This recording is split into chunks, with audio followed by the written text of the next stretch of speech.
जी welcome back नाज़रीन। और आपको अब एक कंपनी एनालिसिस देंगे। एंग्रो, जिसका मतलब एनर्जी फॉर ग्रोथ है। एंग्रो कॉरपोरेशन का शुमार पाकिस्तान के मारूफ कारोबारी इदारों में होता है। एंग्रो ने अपने कारोबार को मुख्तलिफ शोबों में तकसीम किए रखा है, जिनमें fertiliser, food, power, petrochemical, automation sectors शामिल हैं। 24 जनवरी 2012 को एंग्रो फूड लिमिटेड ने अपने माली साल 2011 के हतमी नताइज का ऐलान किया। माली नताइज का जायजा लेने से पहले हम एंग्रो फूड लिमिटेड के कारोबार पर एक नजर डालेंगे।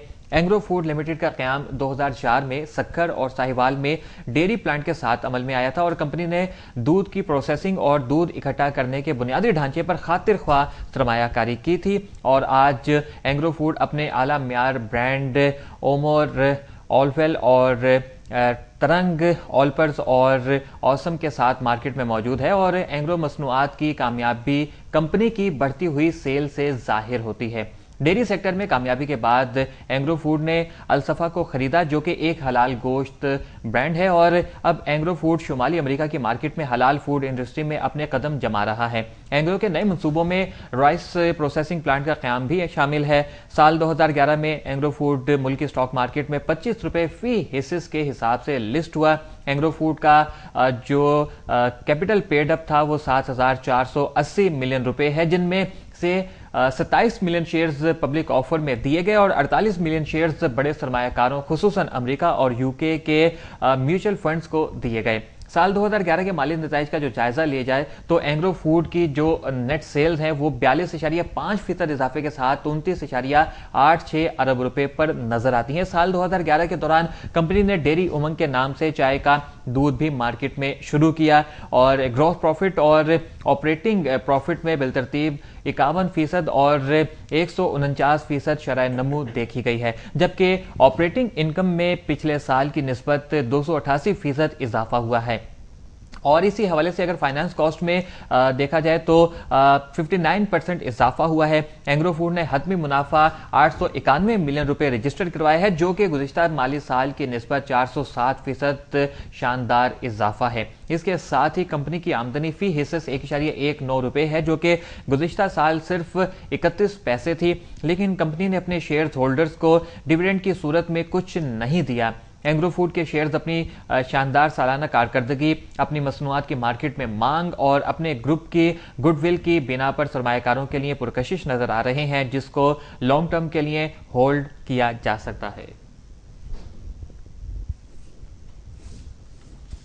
जायजा रिपोर्ट हमने आपको दी। इस वक्त एंग्रो के हवाले से सुलेमान रफीक हमारे साथ टेलीफोन लाइन पर मौजूद हैं। आप रिसर्च एनालिस्ट हैं IJI सिक्योरिटीज के। आपसे बात करते हैं मजीद इसी हवाले से। जी अस्सलाम वालेकुम सुलेमान रफीक साहब। वालेकुम सलाम। जी सुलेमान रफीक साहब, एंग्रो फूड के अगर माली नताइज पर नजर डालें तो आप इस हवाले से क्या तजज़िया देंगे? आई थिंक बहुत डिसेंट जिन्होंने रिजल्ट्स पोस्ट किए थे। क्या कहते हैं, जो इनकी सेल्स थी that went up by 40% over the entire year. Now the company has a turnover of 29 billion rupees. उसके अलावा जो मेन डिफरेंशिएटिंग फैक्टर था इस साल की से लास्ट ईयर की परफॉर्मेंस का, वो थी प्रॉफिटेबिलिटी के न चेंज। नॉर्मली हम लोग ये देखते हैं कि जितनी भी ये FMCG कंपनीज होती हैं, इनका 1% या इतना चेंज इन ग्रॉस मार्जिन अगर बहुत माइन्यूट सा भी चेंज होता है तो उनकी बॉटम लाइन ग्रोथ बहुत सिग्निफिकेंट होती है, क्योंकि ऑपरेटिंग लेवरेज बहुत हाई होता है इन कंपनीज का।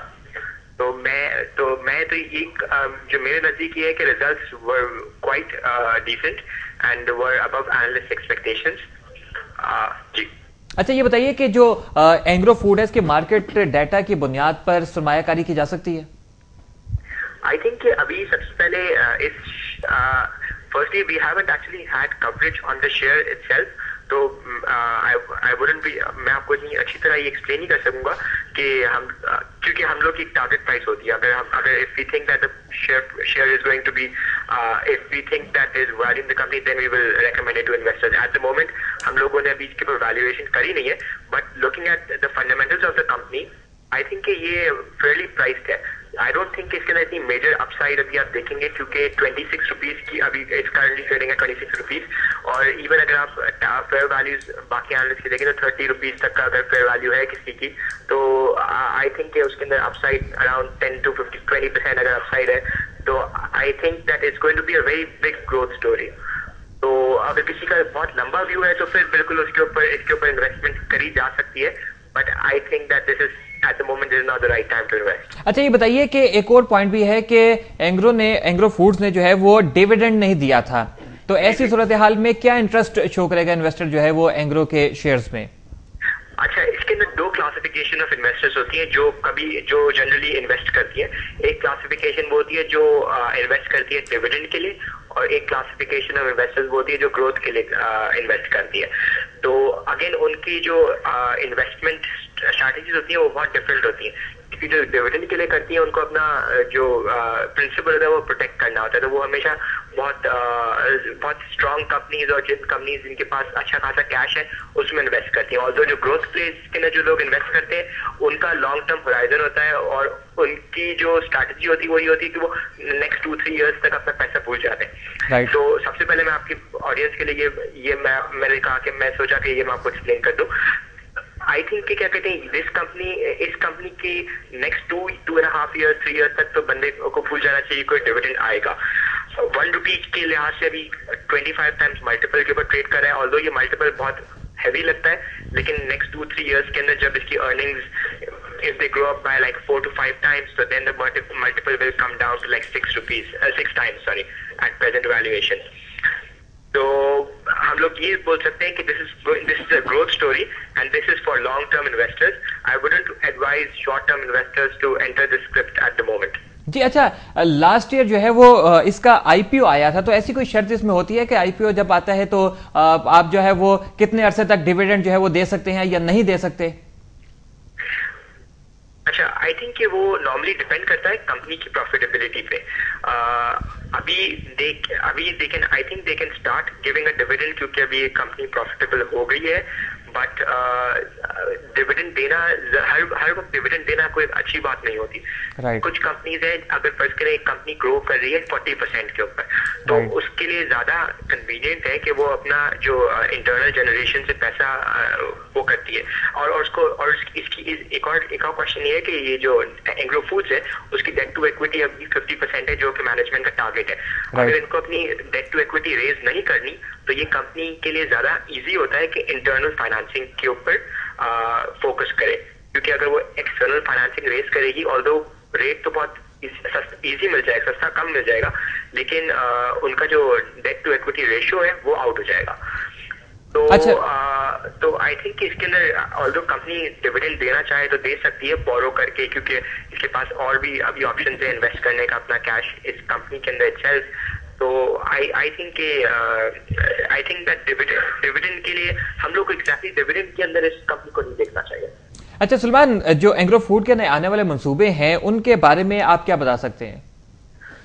इनकी अभी जो हम कल इनकी एनालिस्ट ब्रीफिंग हुई थी, उसमें उन्होंने ये कहा था कि they are planning to invest aggressively in Pakistan. उसके अंदर इनका जो मेजर इन्वेस्टमेंट एवेन्यूज है वो है डेयरी फार्म, एक और है यूएसटी मिल्क और जूसेस, जहाँ पे ये अपना जो स्केल है वो बढ़ाएंगे। और उसके अलावा ये company this company is also looking for any other investment in the food sector जहाँ पे स्केल का इश्यू नहीं होता है। जैसे पाकिस्तान में बहुत सी ऐसी चीजें हैं जो बहुत प्रॉफिटेबल तो लगती हैं, लेकिन अगर आप लार्ज स्केल पे करो तो उसके अंदर वो प्रॉफिट होता नहीं है। जैसे अगर आप छोटी मोटी ट्रेडिंग करते हैं फूड स्टफ्स की, तो अगर आप लार्ज स्केल पे ये वाली कंपनीज करना शुरू कर दें तो फिर इसमें जो प्रॉफिट के जो एवेन्यू है वो खत्म हो जाता है। तो although management hasn't given us a basic place where it's going to invest its money, but I think जो मेजर इन्वेस्टमेंट होगी वो यूएसटी मिल्क के अंदर होगी, जूसेस के अंदर होगी, जूसेस की लाइन के अंदर होगी, और डेयरी फार्म है विच दे एक्सपेक्ट टू ग्रो, और आइसक्रीम के अंदर भी। लेकिन आइसक्रीम जो बिजनेस है पाकिस्तान में वो देखा गया है कि वो इतना एक मेजर प्रॉफिटेबिलिटी ड्राइवर नहीं है। ऑल्दो आपकी रेवेन्यूज उससे अच्छे खासे आते हैं, लेकिन क्या कहते हैं बॉटम लाइन के ऊपर कंट्रीब्यूट नहीं करता वो। इवन हमारे पास जो यूनिलीवर है, it's still facing certain issues with its ice cream division as well. जी अच्छा सुलेमान, यहाँ पे आप ये भी बताते चलिए कि मिल्क पैक के मुकाबले में अगर देखा जाए तो ऑलपर का जो मार्केट शेयर है वो क्या है, कुछ आइडिया इस हवाले से आप दे सकते हैं? जी अच्छा, कंपनी जो रिपोर्ट करती है, कंपनी ने जो रिपोर्ट किया हुआ है, I think they believe that their market share is close to like 40%। Milk category के अंदर। इनका मिल्क कैटेगरी में सबसे बिगेस्ट इनका कंपेटिटर है वो नेस्ले है। Nestle around let's say 45 what Nestle will have 50-55% market share I think.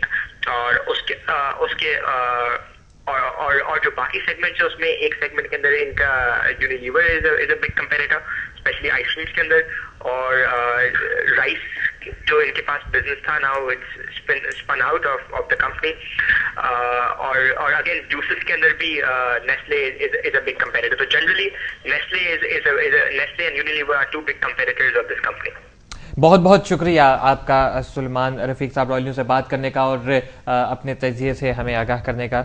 हमारे साथ टेलीफोन लाइन पर मौजूद है सुलेमान रफीक, जो कि हमसे बात कर रहे थे एंग्रो फूड के हवाले से। कंपनी एनालिसिस मुकम्मल तौर पर उन्होंने दिया हमें।